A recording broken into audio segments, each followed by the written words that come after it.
Yuvala, gracias por seguir estos contenidos, pero te agradezco si le das suscribirte y a la manito, y si además quiere comentar, mucho mejor.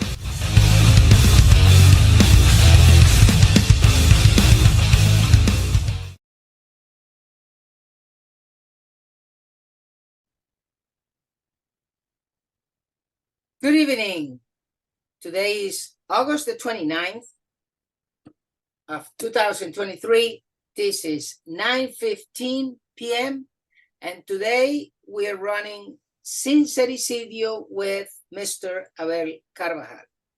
Today we have an interesting conversation because we're going to try to put in context what has happened in the last week, especially after the supposedly debate between the GOP candidates there in Milwaukee and what happened with the new way of communicating between the humans. That is what happened in the X platform with the interview of Tucker Carlson and Mr. Trump.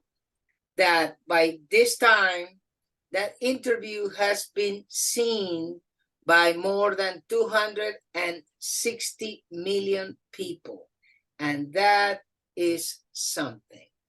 And who can get close to that? So what really Tucker, Elon, and Mr. Trump did is shove in the face a big glove of grease to everybody, because they really kick it out of the park. And that was something.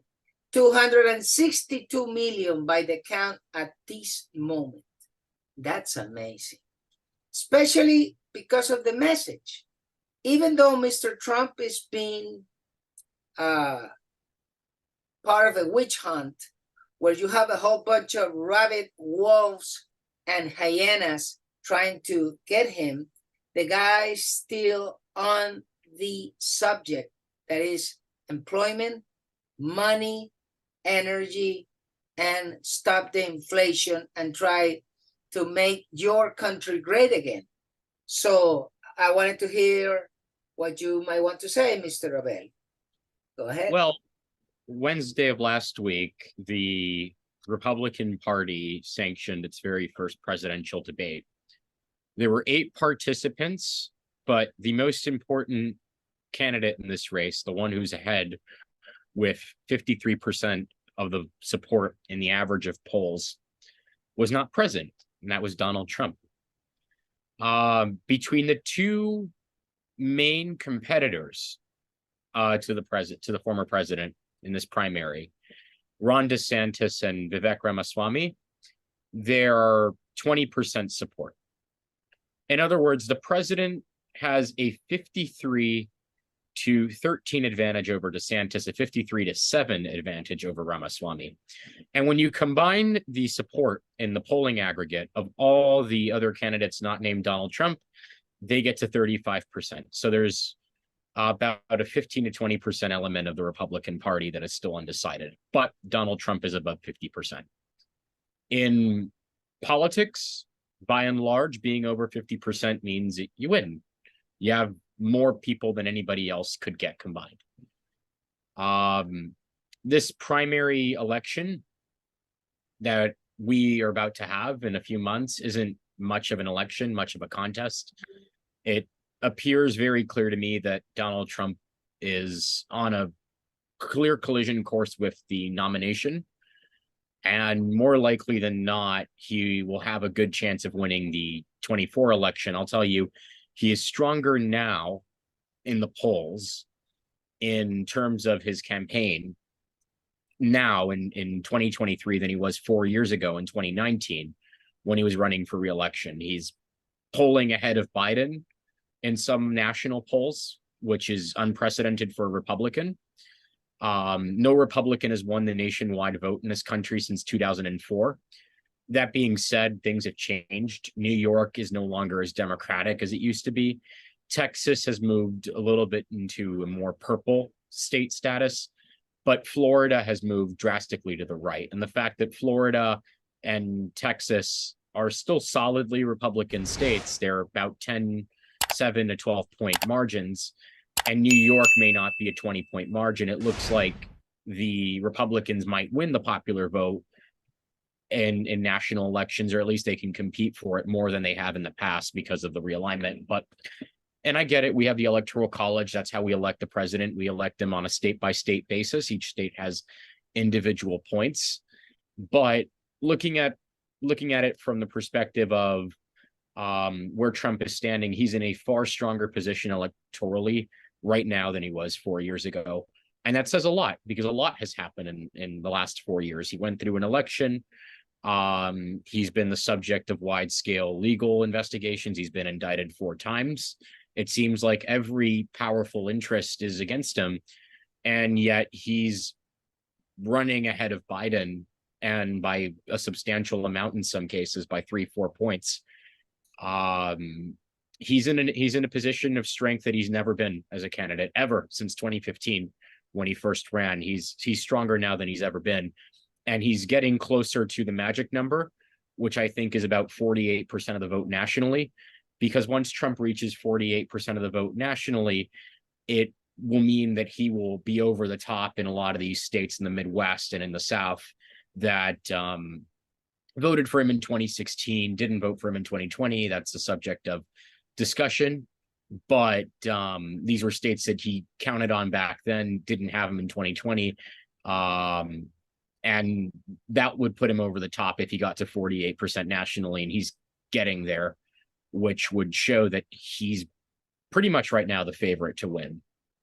Well, but there are some other things that I think we have to comment today to what happened last week. The guy showed up at Fulton County Jail. Yeah. They got his mouth shut. They thought they were going to get a loser, with a sad face. And the guy put on a Clint Eastwood face, a very badass dude. And then the favorite one was Jenna Ellis, though. She was smiling. Yeah. So the thing is, the way they put the light on the picture, they thought they were going to diminish the guy. And then he came on top of it. And the picture was so great that the guy published for a return on Twitter. So that was amazing, because the guy has above 85 million followers just on Twitter to see his picture, first thing.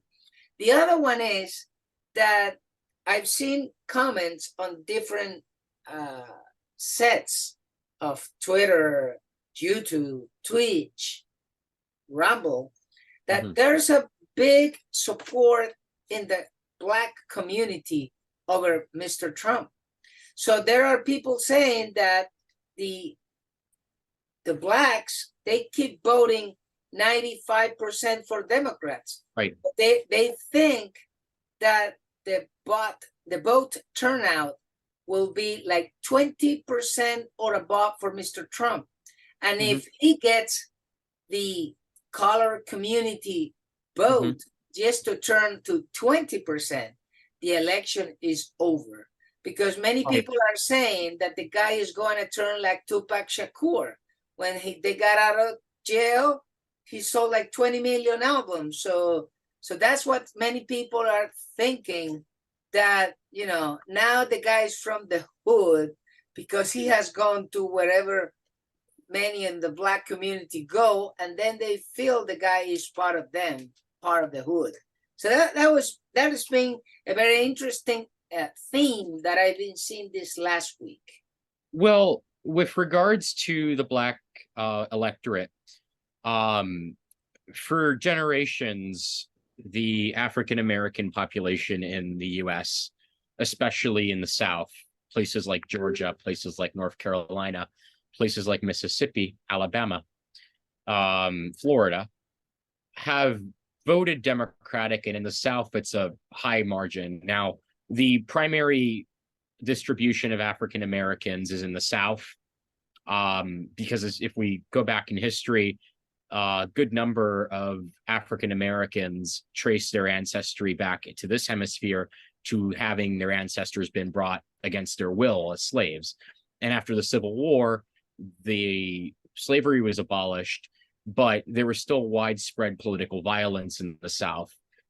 There was widespread extrajudicial murders. I mean, I don't want to get this demonetized, but it was very bad. You had terrorist organizations like the Ku Klux Klan that would do all sorts of crimes against humanity. That's how I would describe it towards the African American population. So at the turn of the century, as there were more industrial opportunities in the Midwest, African Americans began to consolidate into these new industrial centers like St. Louis, Chicago, Detroit, Philadelphia, to some degree, New York. And that's why you see a very strong African American presence in these cities. Although in recent decades, as labor laws have changed, as the flow of the economy has come south, there's been more opportunities in the Sun Belt or the South, and the amount of racial violence has considerably decreased in the past 60 years.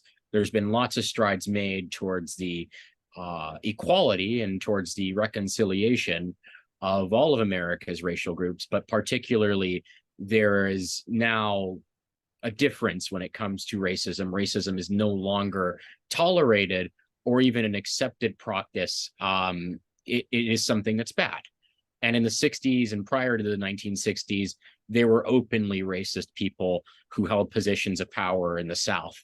But the importance of the Black vote is that the Democrats will carry it overwhelmingly, 95%, 90%. The record actually does not belong to Obama. It belongs to Hubert Humphrey. In 1968, he won 97% of the Black vote compared to Richard Nixon's 2%. Obama carried 94% to McCain's 4% in 2008. But Donald Trump performed at 12% in 2020. And it's important to realize that 2020 was a very, very, very contentious situation, especially when it came to race relations, because of what happened with George Floyd and all the protests that broke out. There was a large-scale mobilization on the part of left-wing elements to convince Black voters to go vote and vote for the Democrats. But prior to that situation, Trump counted on with about 20 to 25% of the Black vote, which is truly unprecedented. What's interesting to see is that actually the more young generation of African Americans who tend to be more secular, who tend to now be part of this new society that has become more open and more colorblind, as opposed to the society of the 1960s, which was segregated, and African Americans who are over 65 grew up in a segregated country. What's interesting to see is that this younger generation is more open to conservatism. It's still overwhelmingly Democrat, but younger African Americans have begun to vote Republican in larger numbers than their grandparents and parents have. One interesting factor is just that, and actually the biggest growth between 2016 and 2020 for Donald Trump in terms of electorate was young millennials, 30 to 40-year-olds especially, that are of color, Hispanics as well. Now, Hispanics have trended to the right for different reasons. As the Republican Party's moved in a more populist direction and a more conservative position, especially on social issues, we have to account that Hispanics are a very Catholic group of people. And the immigration issue has also behaved in a way that has caused Hispanics to behave politically in a way that people didn't expect. The expectation was, as Republicans took a hard line on immigration, they'd lose the Hispanic vote. That has not been the case. Hispanics, we understand more than anybody what these open border policies mean for our communities, and the damage that it can cause. But with African Americans in particular, it is very possible that Trump performs at 20% or better. And that would be a game changer. That would move Atlanta, Raleigh, Charlotte, Milwaukee, Detroit, Philadelphia, to a smaller degree, Pittsburgh. All of these are major centers in these electoral battlegrounds, even Minneapolis in Minnesota. All of these are major electoral centers in the key battleground states. And it's very, very possible that 20% for Donald Trump in these places would be enough to get him over the top in these competitive swing states. Definitely, if Trump pulled 20% of the black vote in Georgia, he would win the state.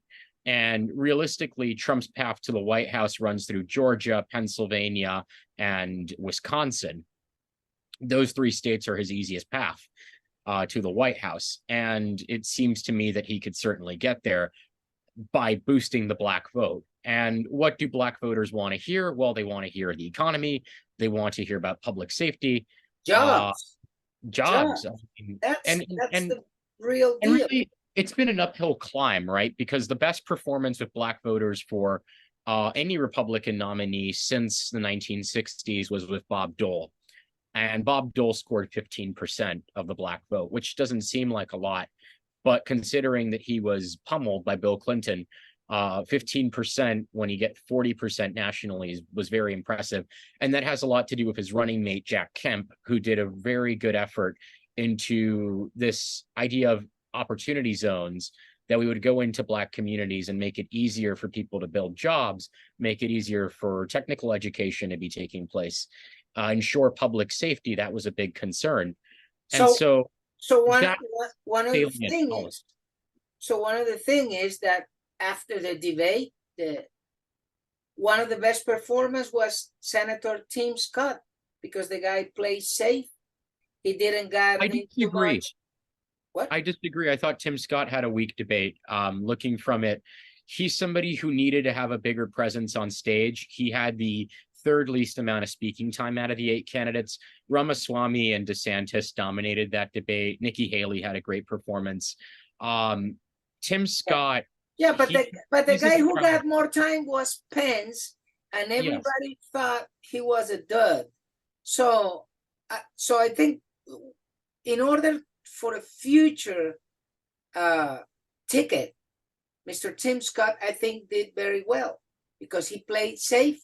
He went with his points. He didn't want to be in an UFC octagon. So I think he played safe for a future contest, because the real deal was to be on camera and wait what was the metrics of the interview of Tucker Carlson and Mr. Trump. Well, the other thing that you have to factor in is that Tim Scott will qualify for future debates more likely than not. He's polling at 3%, which should be enough for him to make future debates. I do think that the RNC should look to increasing these requirements to get on stage. 1% of the vote it's good to get people on stage early, give them a chance. You never know what they can do. Carly Fiorina was a candidate that, for instance, rose very quickly after performing well in a debate. Ted Cruz did very well in the debates, and he climbed from 6% to being the runner-up. So debates matter. I understand giving everybody a chance, but I do think that as time goes on, the RNC is going to probably make it harder for people to get on debates, which I think is good policy. I don't think Doug Burgum should have been on stage. I don't think that that Asa Hutchinson should have been on stage. And Francis Suarez wanted to be on stage. But Francis Suarez is polling at less than 1%. He just dropped out earlier today. Good riddance from the race. I mean, he wasn't going to go anywhere. He's got to figure out a lot of stuff down here too. With some of his and then they had a pit bull on the stage that was Mr. Christie, that he was there just to bark against Trump, but since Trump didn't show up, then he tried to bark against Ramaswamy. That I think the guy took a lot of advantage that everybody was trying to hit on him, so he got a very good position, but I think not enough to go above Mr. DeSantis or to get even closer to Mr. Trump. But the issue with Ramaswamy is that with Vivek, what policy difference, if he's running to win, and it's very clear to me that he's not running to win this nomination, at least now. The issue with Vivek is that what difference is there? If you want Trump, why would you vote for the middleman? Right? What qualities does Vivek have that Trump doesn't have, that he's more electable? I don't think that's the case. People don't know besides the Republican electorate who Vivek Ramaswamy is.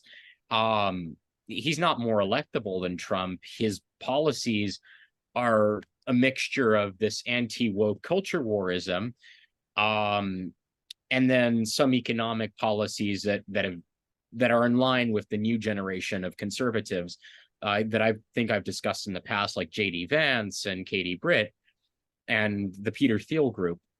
But Vivek isn't going to be the nominee. If anything, I mean, I think he might be taking votes away from Trump, because the people who would vote for Vivek aren't going to vote for DeSantis. At least the way that I see it, they're not fighting over the same electorate. The thing is that in the Republican Party, you have different coalitions. You have the social conservatives, you have the socially liberal, but they live on the coast, but they're very economically conservative.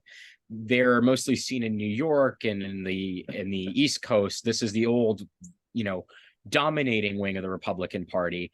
They're more to the center, but they were with Trump. And you would think, Trump very much is a creation of that Northeastern old school Republican Rockefeller types who were more to the center. And Trump has evolved in a more populist direction.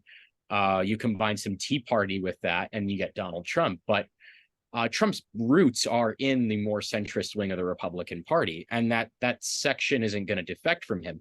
The other section that you have are the Never Trumpers, and that's a small wing of the party. You're looking at 20% at most, but that's a very divided field. You have Pence, who in any normal cycle, Mike Pence would have had a great argument to be a social conservative candidate because he objectively is the most socially conservative candidate on stage.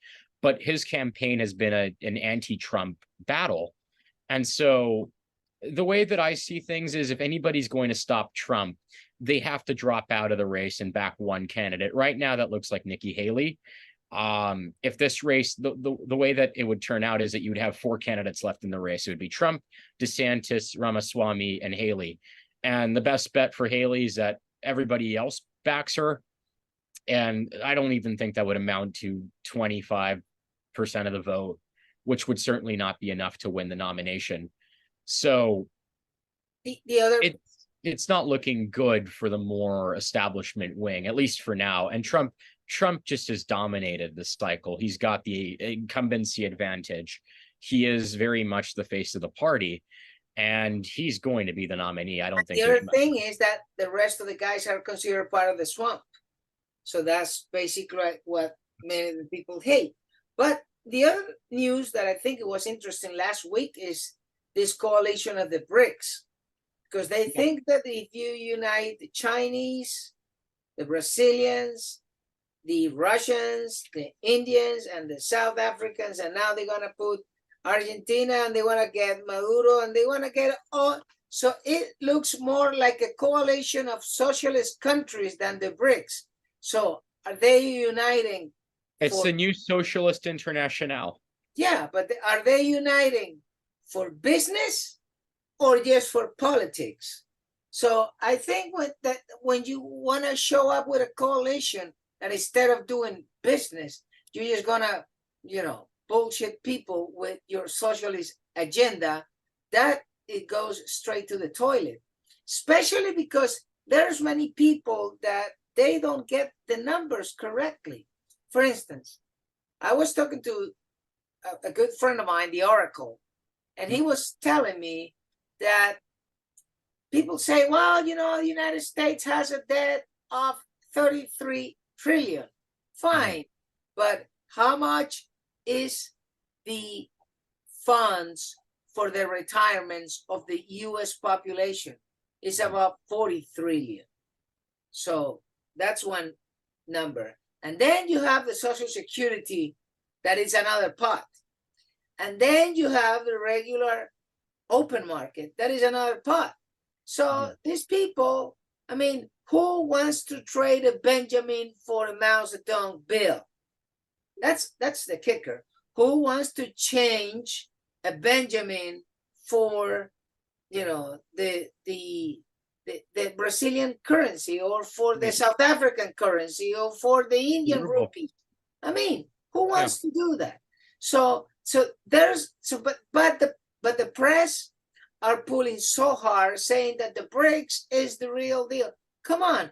If you add up all the money of the military complex of all these countries, they only make like $350 billion a year.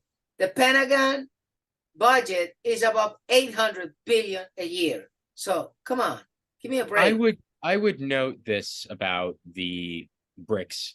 China's not the pony to bet on when it comes to international affairs. China is going to diminish in its importance.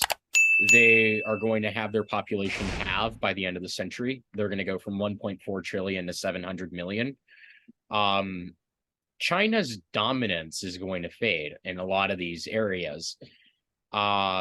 America, for all of its issues and for all of its concerns, is very much still the right horse that you can bet on. It's a country that's growing in population.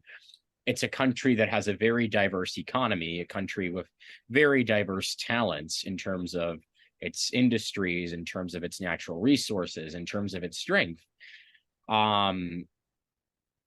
China just isn't that horse to bet on anymore. America may be divided, but at the end of the day, this is a very strong country and we are a really resilient people.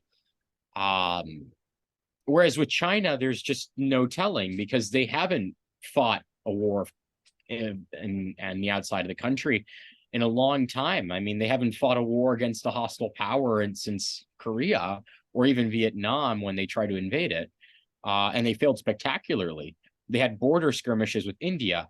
And let me mention India for a second. India, yes, is certainly a rising power. They're going to continue to increase in population. They're the world's largest country by population. They're going to have a growth in economy, a growth in cultural influence. The largest YouTube channel is T-Series, a Bollywood record label. So, India certainly is positioned to have greater soft power, and the Indian diaspora all over the world has gone on and doing great things. You have the Prime Minister of England is of Indian heritage, and Nikki Haley, who could very well end up in a senior position in government or even end up as president in the future, is Indian. So Vivek Ramaswamy, another Indian American. So you have greater cultural power, greater soft power with India. But India and China don't get along. And there's border skirmishes between the two. India and China each hold land that the other claims. So to me, it doesn't seem that these countries are going to get along great. That leaves Brazil. Brazil is a change of administration moving away from this coalition of the global South, as they would probably call it, and moving back into the Western world. Bolsonaro would not be pro-BRICS. South Africa is a country that's on the verge of becoming a failed state. I mean, we don't talk about South Africa that much, but the African National Congress, which has run the country since the end of apartheid, since Nelson Mandela became basically president. A communist country. It's basically a communist party. They're on the verge of collapsing.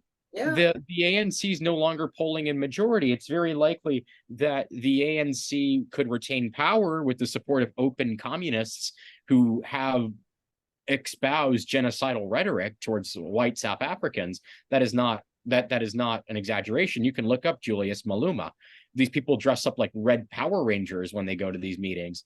They're a very dangerous organization, the Economic Freedom Fighters. And Julius Malema has openly called for revolution in South Africa, which would be tremendously dangerous.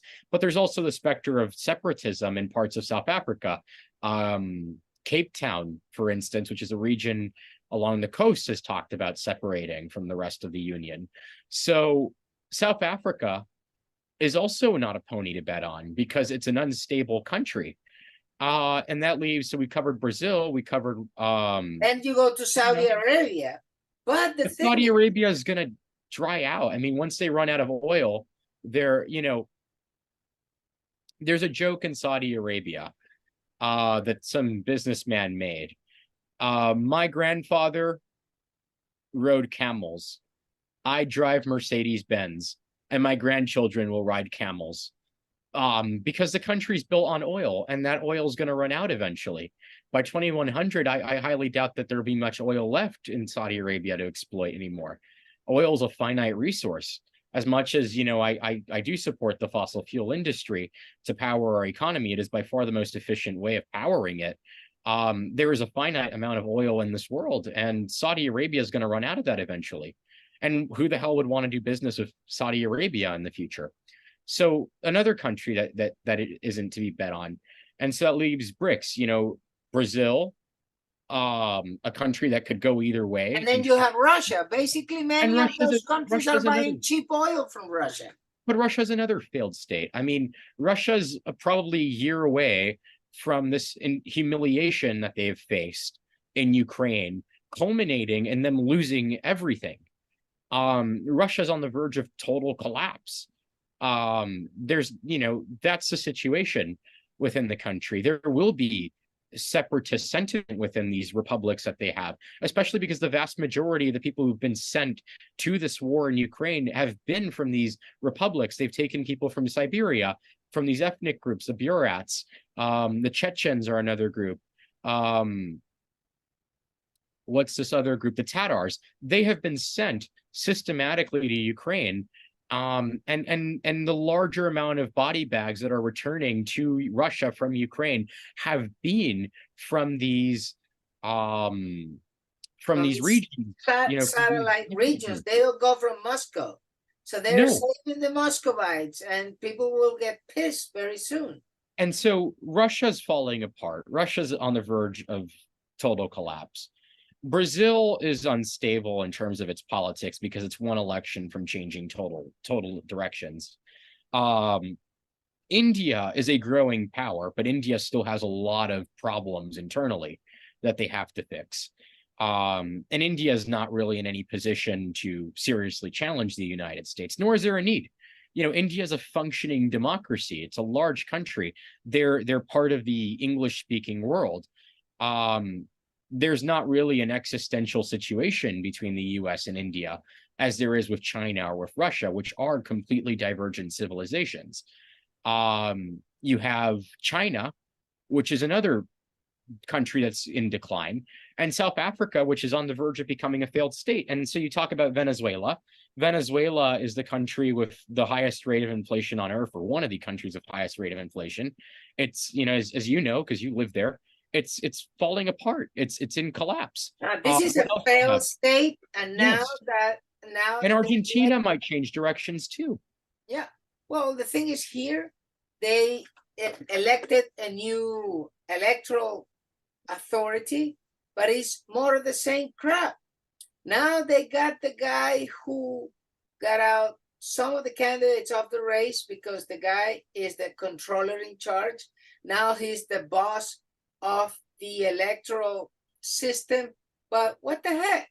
I mean, we are a joke now. We hope that by October the 23rd, Mrs. Machado is elected the leader of the country. But one of the problems that she's having is that the message is not on point, because the message is get jobs, produce a lot of energy, and get off the rule of communist law brought by the Cuban castristas. And that's one of the things that is not being spoken in the political arena in Venezuela. I don't know. I guess that one of the problems is that here you cannot say everything you think, because the communists, they got the foot on your face. That's a reality. But the thing is that probably she's not dealing with the real message, that is how to get jobs and how to produce energy and how to open the borders for commerce, for trade, to get off so many taxes. And since it's not spoken as a message, how come are you going to get 10 or more million jobs in this country that is all destroyed by this communist regime for the last 24 years? And how are you going to get the jobs? It's not being spoken in the electoral arena. There is only giving hope. But I remember a guy from your country that talked about hope, and he changed it to a shithole. So the thing is here, there's a lot of hope, but there's no real message. So I think that's one of the problems we're having now. I think any movement that You have is 30 seconds, my friend.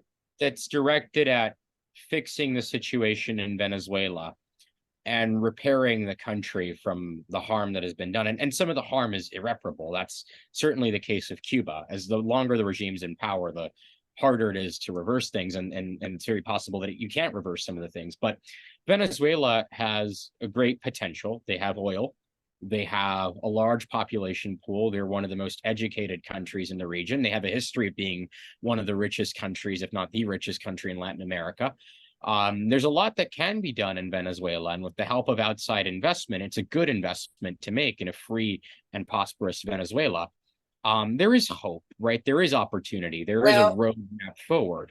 I have to let you go, my friend. You have to cost it, and you have to think about it well. I know we're running low on time, but it is certainly doable. It's just a question of analyzing what you've got and what worked before.